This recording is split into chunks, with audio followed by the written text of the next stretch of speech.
Pass হয়ে গেল।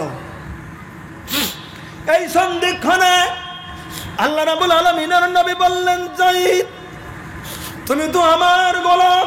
বলে হ্যাঁ। যায়েদ রে, তোমার আব্বা তোমার চাচা তোমাকে নেওয়ার জন্য আমার কাছে চলে এসেছে। প্রথম প্রস্তাব শুনে নাও, তুমি ইচ্ছা করলে তুমি তোমার চাচা আর বাবার সঙ্গে তুমি বাড়িতে চলে যেতে পারো। নাম্বার 1। প্রস্তাব নাম্বার 2, আর যদি তুমি ভাবো না না বাপ চাচার সঙ্গে যাব না, আমি আপনার সঙ্গেই থাকবো, তুমি চিরকাল যতদিন বাঁচবে তুমি আমার সঙ্গেই থাকতে পারবে। এটা দুটো অপশন দিলাম, এবার মনে যেটা তোমার চাই তুমি সেটা করো। কিতাব খুলুন, বেরিয়ে যাবে।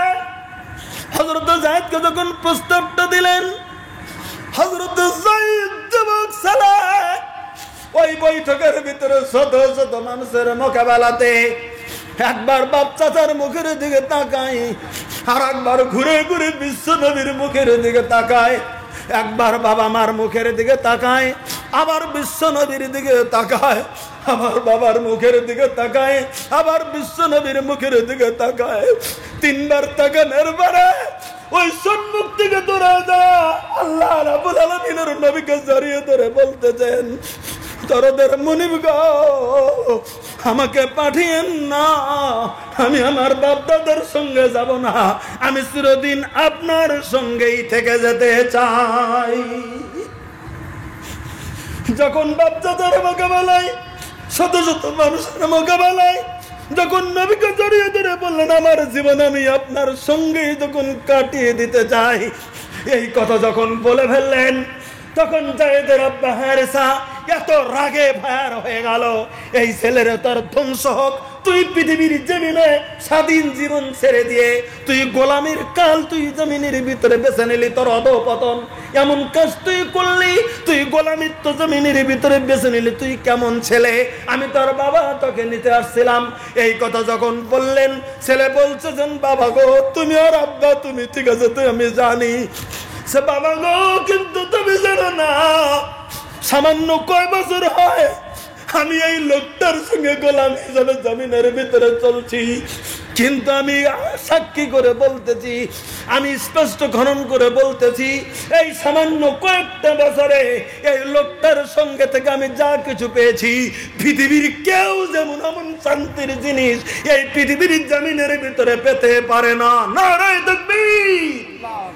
যায়েদ যখন এই কথা বলে দিলেন, আল্লাহ রাব্বুল আলামিনের নবীকে জড়িয়ে ধরে আল্লাহর নবী দেখলেন যায়েদের আব্বা রাগে ফায়ার হয়ে গেছে, লান্তান বকছে।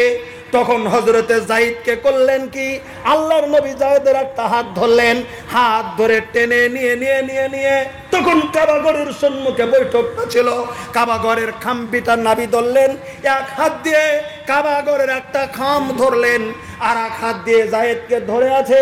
এবার আল্লাহ রাব্বুল আলামিনের নবী বললেন, হে সভাসদ, হে সবাই লোকেরা শুনে রাখো, যায়েদের আব্বা চাচাও শুনে রাখো, সম্মুখের সমস্ত মানুষগুলি শুনে রাখো, আজকে যায়েদ নিজের আব্বাকে চাচাকে ছেড়ে দিয়ে, নিজের বংশকে ছেড়ে দিয়ে, কোটি কোটি টাকার সম্পত্তি ছেড়ে দিয়ে যায়েদ আমাকে আব্বা বলে যদি জমিনের ভিতরে আমাকে যদি ধরে ফেলেছে, আমার কাছে যদি মানুষ হতে চেয়েছে, আমি কাবাঘরের খাম্বি ধরে তোমাদেরকে সাক্ষী রেখে, আল্লাহকে সাক্ষী রেখে বললাম, যায়েদ আমার, আমি যায়েদের, আমি আজকে যায়েদকে ছেলে বলে ঘোষণা করে দিলাম, আমি যদি মরে যাই আমার সম্পত্তি আমার ছেলেরা মেয়েরা যেমন পাবে, আমার যায়েদও সমান একই অংশী জমিনের ভিতরে পাবে। নারায়ে তাকবীর।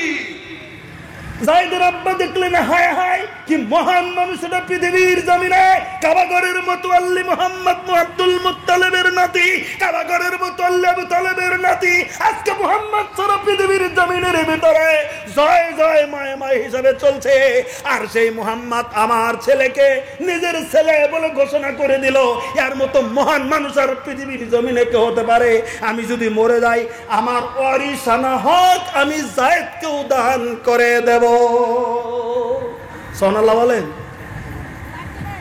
তখন যায়েদের আব্বা চাচা আর দেশের মানুষগুলি তাক লেগে গেল, হায় হায় একটা গোলামকে নিজের অংশীদারিত্ব দেবে, একটা রাখালকে সংসারের সম্পত্তির অংশীদার দেবে, একটা রাখালকে নিজের ছেলের মতো অংশীদার দেবে, এর মতো মহামানুষ পৃথিবীর জমিনে আর কি হতে পারে? তখন জায়েদের আব্বা জায়েদের চাচা খুশি হয়ে বলে গেল, হায় হায়, আসলতেই মোহাম্মদ তুমি মহান, আসলতেই মোহাম্মদ একটা মহান ব্যক্তিত্বের অধিকারী। আমি খুশি মনে আমার ছেলেকে আমি আপনার কাছে দিয়ে গেলাম। আমার ভাইরা, পৃথিবীর জমিনের ভিতরে চরিত্র দেখতে হবে গো। বিশ্বনবীর চরিত্র কেমন চরিত্র পেয়েছিলেন হযরতে যায়েদ? বিশ্বনবীর কি আদর পেয়েছিল? বিশ্বনবীর কি সম্মান পেয়েছিল হযরতে যায়েদ? যে যায়েদ আল্লাহ রাব্বুল আলামিনের নবীকে পৃথিবীর জমিনের ভিতরে ভুলে যেতে পারেন নাই। ওই হযরতে যায়েদের খবর আপনারা জানেন। ওই যে মোতার যুদ্ধে যখন সেনাপতি নির্বাচন করা হয়েছিল, আল্লাহ রাব্বুল আলামিনের নবীজি মসজিদে নববীর বৈঠকে বসে হযরত যায়েদকে মোতার যুদ্ধের সেনাপতি নির্বাচন করেছিল। সেনাপতি নির্বাচন করে নবী বলে দিয়েছিলেন, আজকে যে কালকে যে যুদ্ধ আরম্ভ হবে, কালকের যুদ্ধের সেনাপতি বানিয়ে দিলাম আমার ছেলে, পালক ছেলে যায়েদকে। আমি আমার ছেলে যায়েদকে সেনাপতি বানিয়ে দিলাম। তারপরে সেনাপতি বানিয়ে দিয়েছিলেন আরেকজনকে, তারপরে আরেকজনকে, এরকম করে তিনজন, আব্দুল্লাহ বিন যায়েদ বিন হারিসাকে, আব্দুল্লাহ বিন রাহাকে, আরো একজনকে বানিয়ে দিয়েছিলেন আল্লাহ রাব্বুল আলামিনের নবী। তিনজন সেনাপতি বানিয়ে দিয়েছিলেন, তার মধ্যে একটা ছিল হযরতে যায়েদ। আর জঙ্গে মোতার ভিতরে যে হযরতে যায়েদ রাদিয়াল্লাহু তাআলা পৃথিবীর জমিন থেকে, পৃথিবীর জমিনের মধ্যে থেকে শহীদ হয়ে যায়, সেটা আলাদা হিস্টোরি রয়েছে। আমি আপনাদের কাছে বলতে চাই না, আমি শুধু এতটুকু বলতে চেয়েছি, কি আদর্শ দেখিয়েছিলেন নবী, কি চরিত্র ফুটিয়ে তুলেছিলেন নবী। একটা লোক কোটি কোটি টাকা ছেড়ে দিয়ে বিশ্বনবীর পিছু ধরে পৃথিবীর জমিনের ভিতরে মক্কা ছেড়ে যায়নি, বিশ্বনবীর কাছেই সারা জিন্দেগিটা কাটিয়ে পৃথিবীর জমিনের ভিতরে চলে গেলেন। এই ছিল মহান চরিত্রের অধিকারী। এবার আপনাদেরকে একটা কথা খুল্লাভাবে বলছি, আজকে ভিডিও আপলোড হচ্ছে, হয়তো কালকে ইউটিউবে চড়বে, কথা ক্লিয়ার করে বলে দিচ্ছি। আজকে যদি আদর্শবান মানুষ হতে চান, তাহলে আপনাদেরকে কি গ্রহণ করতে হবে, তাহলে আমি আদর্শবান হতে পারবো। কি অনেকটি কারণ রয়েছে, অনেকটি কাজ রয়েছে একটা আদর্শবান মানুষ হতে গেলে। তার ভিতরে এক নাম্বার আদর্শবান মানুষ হতে গেলে প্রথমে আপনাকে ধারণ করতে হবে সততা, আপনাকে হতে হবে সত্যবাদী, আপনাকে হতে হবে সত্যবাদিতা, আপনাকে হতে হবে সত্যবাদী লোক। মিথ্যার আশ্রয় নেওয়া যাবে না। প্রথম আপনাকে সত্যর আশ্রয় পৃথিবীর জমিনের ভিতরে নিয়ে নিতে হবে। কারণ আল্লাহ রাব্বুল আলামিনের নবী সাল্লাল্লাহু আলাইহি সাল্লাম বলেছেন, আল্লাহ রাব্বুল আলামিনের নবী সাল্লাল্লাহু আলাইহি সাল্লাম বলেছেন, সত্য ছাড়া তাহলে মানুষ মিথ্যার আশ্রয় নিলে ওই লোকটা আদর্শবান জমিনের ভিতরে হতে পারে না। কারণ আল্লাহ রাব্বুল আলামিন পবিত্র কোরআনে ঘোষণা করেছেন, ইয়া আইয়ুহাল্লাযিনা আমানু তাকুল্লাহ ওয়া কুনু মা'আস সাদিকিন।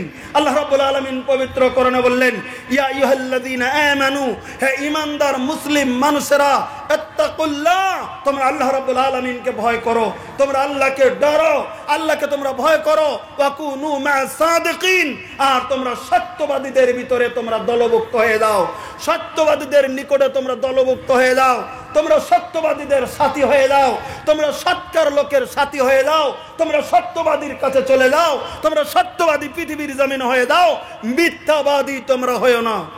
তাহলে আমরা যদি জমিনের ভিতরে মুসলিম, পাকা মুসলিম হতে যাই, আমরা যদি আদর্শবান মুসলিম হতে যাই, আমরা যদি পূর্ণ মুমিন হতে যাই, তাহলে আমাকে সত্যবাদী হতে হবে।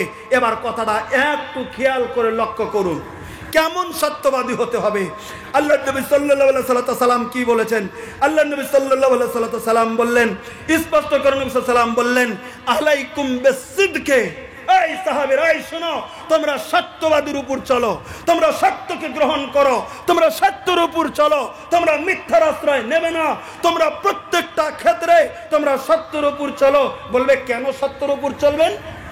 আল্লাহর নবী বললেন, ইন্নাস সিদকা ইয়াহদি ইলাল বিররে, ইন্নাস সিদকা ইয়াহদি ইলাল বিররে, কোনো মানুষ যদি সত্যবাদিতা হয়, কোনো মানুষ যদি সত্য গ্রহণ করে, কোনো মানুষ যদি সত্যের উপর চলে, কোনো মানুষ যদি মিথ্যার আশ্রয় নেয় না, আল্লাহ রাব্বুল আলামিনের নবী বললেন ইয়াহদি ইলাল বিররে, সত্য নেকির দিকে টেনে নিয়ে যায়। ট্রেনের ইঞ্জিন দেখছেন তো? ট্রেনের ইঞ্জিন দেখছেন না দেখেননি? ট্রেনের ইঞ্জিন দেখছেন না দেখেননি? ইঞ্জিন যদি আছে আসামের দিকে, ইঞ্জিন যদি পূর্ব দিকে হয়ে আছে, আসামের দিকে হয়ে আছে, আর পাশে যদি কিছু নাই, ট্রেনটা যদি স্টার্ট হয়ে যায়, বাকি ডাব্বাগুলো আসামের দিকে যাবে না দিল্লির দিকে যাবে? ইঞ্জিনটা যদি আসামের দিকে আছে, ইঞ্জিন স্টার্ট হয়ে যখন চলবে, ওর সাথে যা লাগু আছে, ওই ডাব্বাগুলো আসামে যাবে না দিল্লিতে যাবে? আসামেই যাবে। কেন যাবে? ইঞ্জিনটা আসামের দিকে টানছে।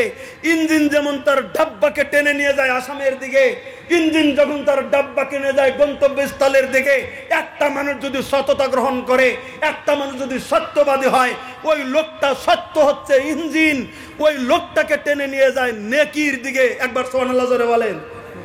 কিসের দিকে টেনে নিয়ে যায়? নেকির দিকে। সত্য নেকির দিকে টেনে নিয়ে যায়। এবার নেকি কিসের দিকে টেনে নেয় দেখেন, আল্লাহ নবী সাল্লাল্লাহু আলাইহি ওয়াসাল্লামের কথা দেখেন, আবু দাউদ শরীফের হাদিস। আল্লাহ নবী সাল্লাল্লাহু আলাইহি ওয়াসাল্লাম বলেন এবার নেকি কিসের দিকে টেনে? ওয়া ইন্নাল বিররা ইয়াহদি ইলাল জান্নাহ। আর নেকি যত সত্যবাদী হবেন তত আপনার নেকি হবে, যত নেকি হবে তত তাড়াতাড়ি আপনাকে জান্নাতের দিকে টেনে নিয়ে যাবে। নারায়ে তাকবীর। নেকি আপনাকে জান্নাতের দিকে নেবে, নেকি আপনাকে জান্নাতের দিকে টানবে, নেকি আপনাকে জান্নাতের রাস্তার দিকে টেনে নিয়ে যাবে। তাহলে সত্যবাদিতায় আপনাকে নিয়ে যাবে নেকির দিকে, আর নেকি টেনে নিয়ে যাবে জান্নাতের দিকে। এবার আল্লাহ নবী সাল্লাল্লাহু আলাইহি ওয়াসাল্লাম একটা কথা বললেন, এটা একটু গুরুত্ব দেবেন। আল্লাহ নবী সাল্লাল্লাহু আলাইহি ওয়াসাল্লাম বললেন বলে কি, ওয়া ইন্নার রাজুলা লা ইয়াসদুক হাত্তা ইয়াকতুবা সিদ্দিকা। একটা মানুষ যখন সত্যের উপর চলে, একটা মানুষ যখন সত্য কথা বলে, একটা মানুষ যখন সত্য সত্য সত্য মিথ্যার আশ্রয় নেয় না, এরকম করে যখন চলতে থাকে থাকে থাকে থাকে থাকে থাকে বছরে বছরে যখন বাজেট হয়, 6 মাস অন্তর যখন বাজেট হয়, 3 মাস অন্তর যখন আল্লাহর কাছে বাজেট হয়, 1 সপ্তাহ পরে যখন বাজেট হয়, তখন আল্লাহ তাআলা বাজেটে বলে দেয়, এই পৃথিবীর জমিনের ভিতরে ওই মানুষটা সত্যবাদী আমি আরশের ভিতরে লিখে দিলাম, আমি আমার বাজেটে লিখে দিলাম, আমি আমার লেখনা জায়গায় লিখে দিলাম। তখন আল্লাহ রাব্বুল আলামিন ফেরেশতা মারফত এই লোকটার নাম আরশের ভিতরে সত্যবাদিতার লিস্ট আছে। আমরা যেমন বর্তমান পৃথিবীতে 800 কোটি মানুষ আছি, তার মধ্যে যদি 50 কোটি মানুষ, তার ভিতরে যেমন 20 কোটি মানুষ, তার ভিতরে যেমন 500 মানুষ গোটা পৃথিবীতে যদি সত্যবাদী হয়, এই 500 লোকের নাম আল্লাহ তাআলা আরশে সত্যবাদীর লিস্টে লিখে দেয়। নারায়ে তাকবীর। তাহলে সত্যবাদী হন। আল্লাহ রাসূল সাল্লাল্লাহু আলাইহি ওয়াসাল্লাম বললেন তোমরা সত্যবাদী হও, সত্য টেনে নেয় নেকির দিকে, নেকি টেনে নেয় জান্নাতের দিকে। আর এরকম করে সত্যের উপর চলতে চলতে আল্লাহ আরশে তোমার নাম লিখে দেবে সিদ্দিক, আল্লাহ আরশের নাম লিখে দেবে তোমার সিদ্দিক। তাহলে এই সত্যর আমাদের দরকার আছে কিনা বলেন? সত্যবাদী হওয়ার দরকার আছে কিনা বলেন? এবার ছোট্ট একটা মসলা আপনাদের কাছে আলোচনা করছি। তাহলে পৃথিবীর জমিনে শুধু সত্যের উপরেই চলবেন, পৃথিবীতে কোনো মুহূর্তে পৃথিবীতে মিথ্যার আশ্রয় নিতে পারবেন কি না? এই কথাটা শুনে নেন। আল্লাহ রাব্বুল আলামিনের নবী বললেন লা ইয়াহিল্লুল কাযিবু ইল্লা ফি সালাসিন। পৃথিবীর জমিনে লা ইয়াহিল্লুল কাযিবু ইল্লা ফি সালাস, পৃথিবীর জমিনের ভিতরে কোনো মুহূর্তেই আপনি মিথ্যার আশ্রয় নিতে পারবেন না। পৃথিবীর জমিনে কোনো কোশ্চেন কালেও মিথ্যার আশ্রয় নিতে পারবেন না। আল্লাহ নবী সাল্লাল্লাহু আলাইহি ওয়াসাল্লাম তবুও বলেছেন ইল্লা ফি সালাস, কিন্তু 3টা জায়গাতে আপনি মিথ্যার আশ্রয় নিতে পারবেন। 3টা জায়গাতে আপনি মিথ্যা বলতে পারবেন। কয় জায়গাতে? জোরে বলেন কয় জায়গাতে? কয় জায়গাতে মিথ্যা বলতে পারবেন? 3 জায়গাতে। শুনবেন কোন কোন জায়গাতে মিথ্যা বলা যায় আছে? শুনবেন কোন কোন জায়গাতে মিথ্যা বলা যায় আছে? আপনারা যদিও লোক কম আছেন তবে শুনে নেন। 3টা জায়গাতে মিথ্যা বলা আল্লাহ নবী সাল্লাল্লাহু আলাইহি সাল্লাম বৈধ ঘোষণা করেছেন। 3টা জায়গাতে। তার ভিতরে 1 নাম্বার জায়গা আল্লাহ নবী সাল্লাল্লাহু আলাইহি সাল্লাম বলেন আর রাজুলু ইমরাতাহু লাইরজিয়াহা। আল্লাহ নবী সাল্লাল্লাহু আলাইহি সাল্লাম বললেন 1 নাম্বার জায়গা হচ্ছে নিজের স্ত্রীকে খুশি করার জন্যে স্ত্রীর কাছে মিথ্যা কথা বলা জায়েজ আছে। এটা বিহারে খাটবে কি না জানি না, কাটিহার পূর্ণিয়াতে খাটবে কি জানি না, তবে স্ত্রীর কাছে জায়েজ আছে। কেমন স্ত্রীর কাছে, কোন স্ত্রীর কাছে, কোন সময়ে, এবার শুনে নেন। যেমন ধরে নেন আপনার স্ত্রী আপনাকে কইছে, এই যে গাদার বাপ, আপনারা তো গাদার বাপ কন না, আপনারা বলেন যে স্বামীকে কি বলেন? গাদার বাপ কহে না, গুধার বাপ কহে, কেউ कहू আচ্ছা দেখা গুধার বাপ, এরে গুধার বাপ শুনে লাও, কে কি বাজারে যাইছি, বাজারে যাইছ, আমার লিগে কাপড় লিয়ে আসবে, কাপড় লিয়ে আসবে।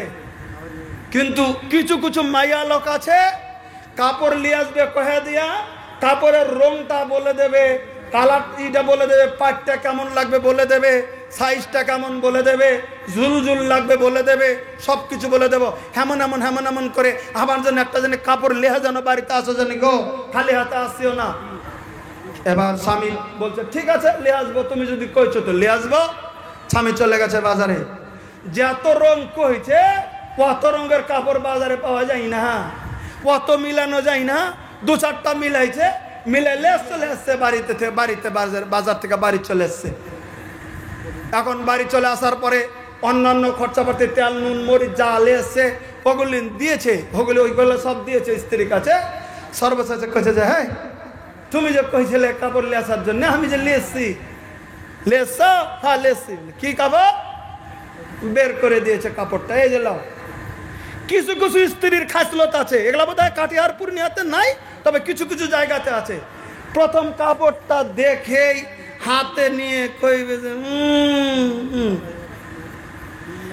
এই কাপড়টা আনতে কইছি, আমি কইছি পাটটা জানি এইবার থাকে, কালারটা জানি এইবার থাকে, গাছ গাছ থাকে, পার পার থাকে, তুমি এটা কি কাপড় লিয়েছ? আমাকে মাস্টারের বউ কত ভালো কাপড় পিনছে, ওই ঠিকাদারের বউ কত ভালো পিনছে, তুমি কাপড় চোখে দেখো না যে তুমি এই কাপড়টা আমার জন্য লেছ, হে কাপড় আমি নেব না। এখন কইছে যে কত দাম এই কাপড়ে? আচ্ছা বাড়িতে অত টাকা নাই, হিসাব করে সংসার চালায়, 300 350 দেয়, কাপড়টা লিয়েছে 400 টাকা দেয়, কাপড়টা লিয়েছে। এবার যদি কয় যে 400 টাকা বা 350 টাকা সঙ্গ, কাপড় আমি নেবো না, তুমি শুরু হয়ে গেল ঝামেলা, শুরু হয়ে গেল ঝামেলা। আমার স্বামীটা যদি চালাক থাকে, যখনই কইছে যে থাপ্পড় একদম দাঁত উঠে ব্যাগ খুব যেন কথা, যে রং বলে দিয়েছিল সেই রং নিয়ে এসছি, যে প্যাকেট বলেছিল সেমনটা নিয়ে এসছি, কাটিহার পাইনি, অমুক দোকানে গেছি, লোকাল দোকানে পাইনি, মারানোর দোকানে গেছি, 10টা কাপড় থেকে নতুন কোম্পানি বের হয়েছে, কাপড়টা আনছে 400 টাকা দিয়ে। এবার ধুমকের চড়ে গেছে পাই না পাই না পাই না, আমার কাছে টাকা নাই, আর একজনের কাছ থেকে 1000 টাকা খরচ নিয়ে নতুন কোম্পানি 1100 দাম চাইছিল, 1100 টাকা দিয়ে তোর জন্য কাপড়টা নিয়েছি, তাও তোর পছন্দ না, তুই জাগা। যখন শুনছে যে 1100 টাকা, এবার মনে মনে কইছে যে পাশাপাশি তো 1100 টাকার কাপড় কের কাছে নাই, তখন আস্তে আস্তে খুশি হয় কাপড়টা কইল। কিন্তু মিছা কথা, আনছে 400, কইছে 1100, মিথ্যা হয়েছে না হয়নি?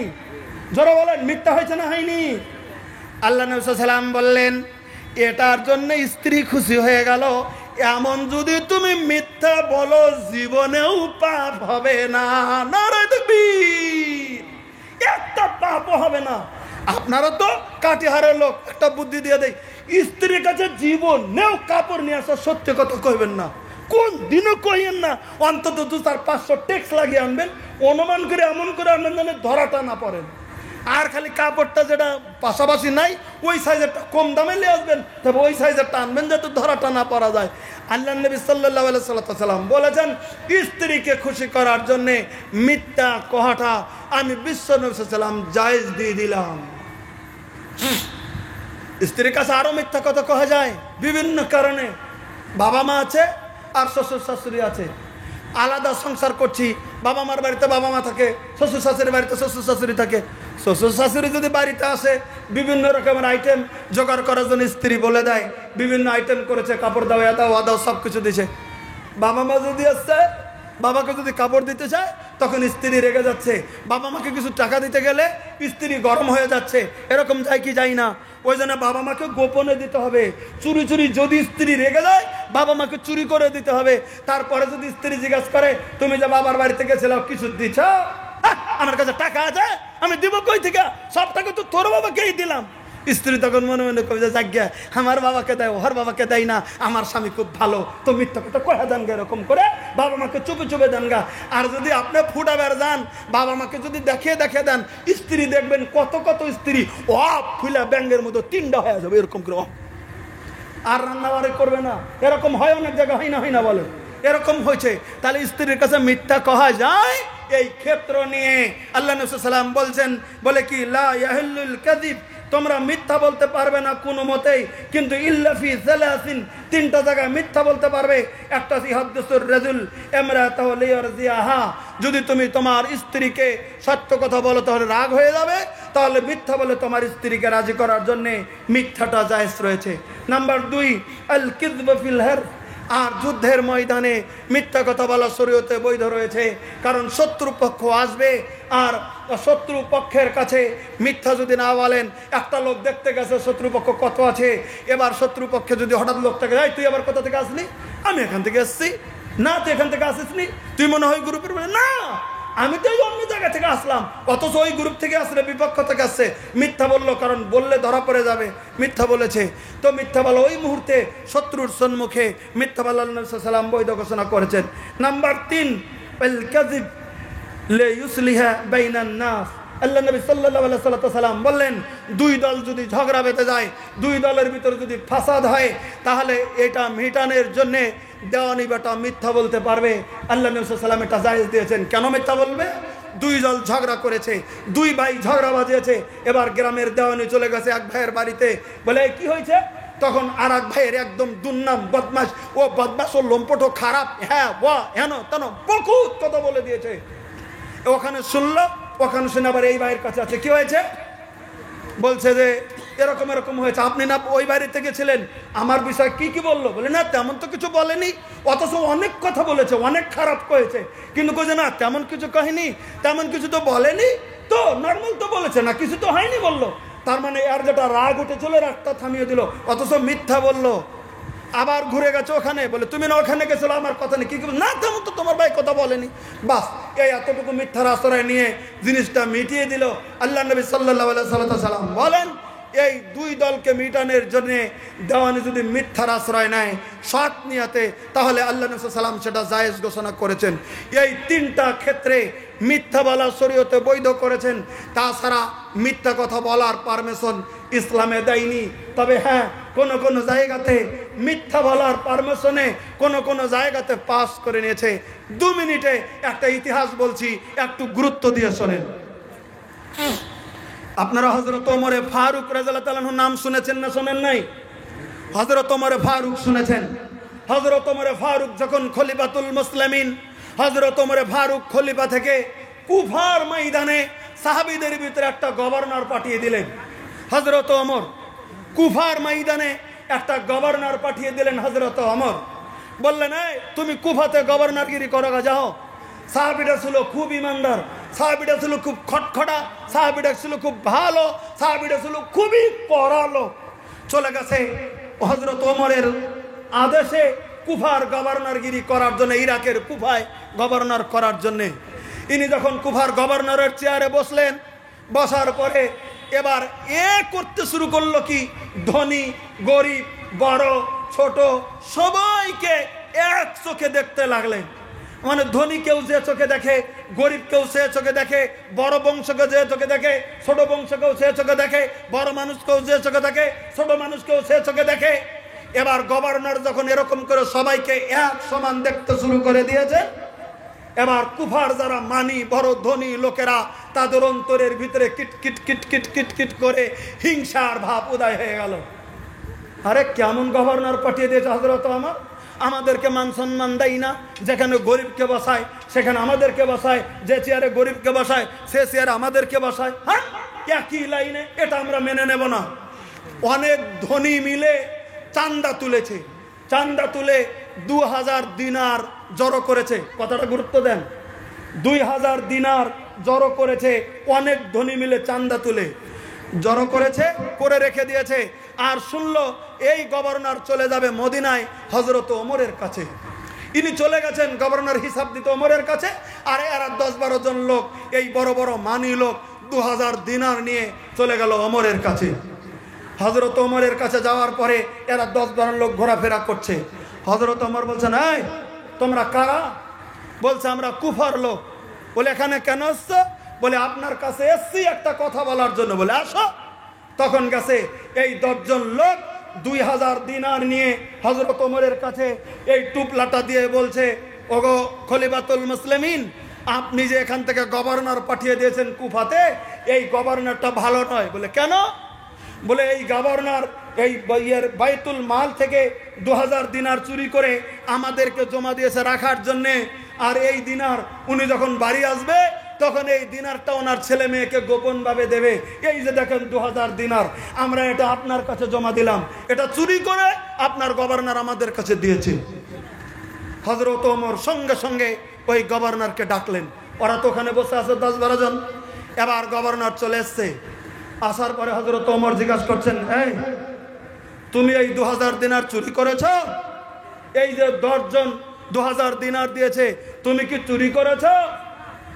তখন হযরত ওমরের কাছে বলছেন, না হুজুর, না। এক মিনিট, আমি চুরি করিনি, আমি চুরি করিনি। তাই? বলে, হ্যাঁ, আমি 2000 দিনার চুরি করিনি। বলে, তুমি কি করেছ?